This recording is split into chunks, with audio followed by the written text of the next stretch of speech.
Hello my YouTube family, কেমন আছো তোমরা সবাই? তো আজকে আমি এখানে বানাবো ব্ল্যাক পেপার মশালা ফিশ। তো সবার আগে আমি এখানে কাতলা মাছটা ভালো করে ধুয়ে নুন হলুদ মাখিয়ে এবার আমি মাছগুলোকে এক এক করে ভেজে নেব। মাছগুলোকে লাল লাল করে ভেজে নিতে হবে লো ফ্লেমে রেখে।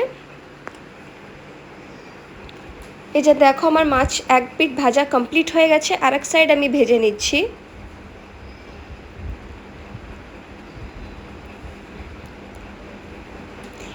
আমি এখানে মশলা রেডি করে নেব। তো দেখো, আমি এখানে কুচো কুচো করে পেঁয়াজ কেটে নিয়েছি, আদা রসুন নিয়ে নিয়েছি, আর এখানে আমি গোলমরিচ নিয়ে নিয়েছি, গোটা গোলমরিচ। গোলমরিচের পার্সেন্টেজ আপনারা কম বেশি করতে পারেন। গোলমরিচটা আমি বেটে নিয়েছি, এবার আমি আদা রসুনটাও বেটে নেব। এই যে দেখো, আদা রসুন বাটা আমার এখানে অলমোস্ট কমপ্লিট হয়ে গেছে। এবার তুলে রেখে দেব আমি।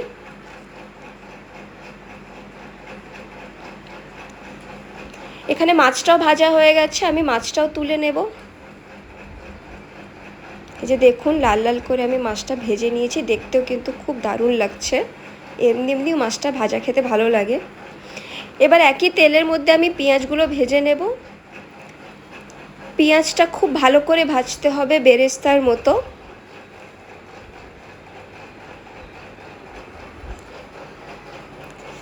দেখো, পেঁয়াজটা আমি লাল লাল করে ভেজে নিয়েছি। এবার এখানে যে আদা রসুন বাটা ছিল আমি সেটাও দিয়ে দেব। তার মধ্যে কিছু গুঁড়ো মশলা দিয়ে দেব, ধনে পাউডার আর এখানে জিরে পাউডার আমি দিয়ে দেব, আর অল্প একটু নুন দিয়ে দেব। আবারও ভালো করে কষিয়ে নেব। কষাতে কষাতে যখন তেলটা ছেড়ে দেবে তারপরে আমি এখানে মাছটাকেও অ্যাড করে দেব।